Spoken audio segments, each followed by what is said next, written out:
À l'occasion de la commémoration de l'armistice du 11 novembre 2024, le maire de Saint-Marcel-les-Valences, M. Jean-Michel Vallat, a prononcé un discours émouvant en hommage aux soldats de la commune tombés pour la France durant la Première Guerre mondiale. Les soldats de France demeurent animés. Les élus présents à cette cérémonie ont déposé avec gravité la traditionnelle gerbe de fleurs au pied du monument aux morts de Saint-Marcel, accompagnée par les solennelles notes jouées par la fanfare.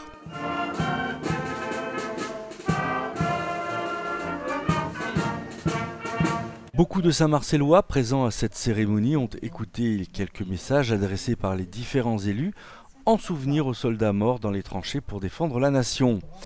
Georges. Bonjour Monsieur Vallat. Bonjour.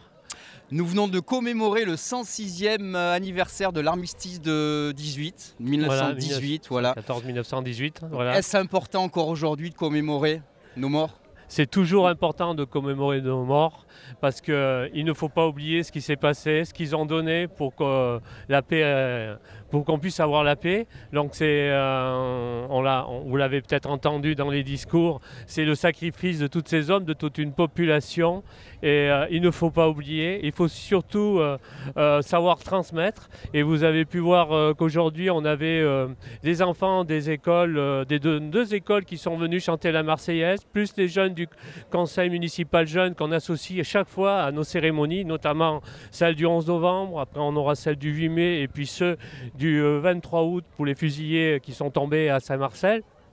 Voilà, c'est quelque chose de très, j'allais dire, très important, très impoignant, ne pas oublier. Voilà, et savoir transmettre. Et c'est une mémoire donc, qui est transmise dans les écoles, comme vous disiez, hein, voilà. auprès de ces scolaires. Donc, c'est important de leur expliquer ce qui s'est passé et pourquoi. Voilà, j'ai vu cette semaine les enfants des écoles sur le monument aux morts avec leurs enseignants. Ça m'a fait plaisir parce que, ils leur expliquaient pourquoi il y a ces noms de gravés dans le marbre en lettres d'or. C'est le sacrifice de nos soldats, les poilus, ce qu'ils avaient vécu. Et ils sont venus sur les monuments. Et je trouve, j'en profite de dire merci aux enseignants de prendre ce temps-là pour expliquer à nos enfants, pour que justement ils aient ce devoir de mémoire, de se rappeler, parce que c'est loin, 106 ans, d'être présent aujourd'hui. Voilà.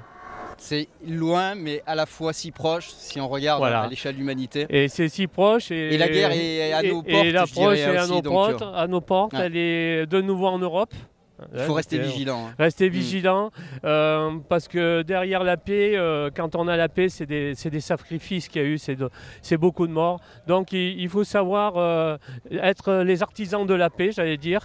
Voilà, et pour être les artisans de la paix, ça passe par là, par le devoir de mémoire, les cérémonies, les moments de silence, la Marseillaise, des moments tellement importants par ces cérémonies-là qu'il faut savoir célébrer. Cette cérémonie s'est terminée à quelques pas plus loin devant le monument des fusillés du 23 août 1944.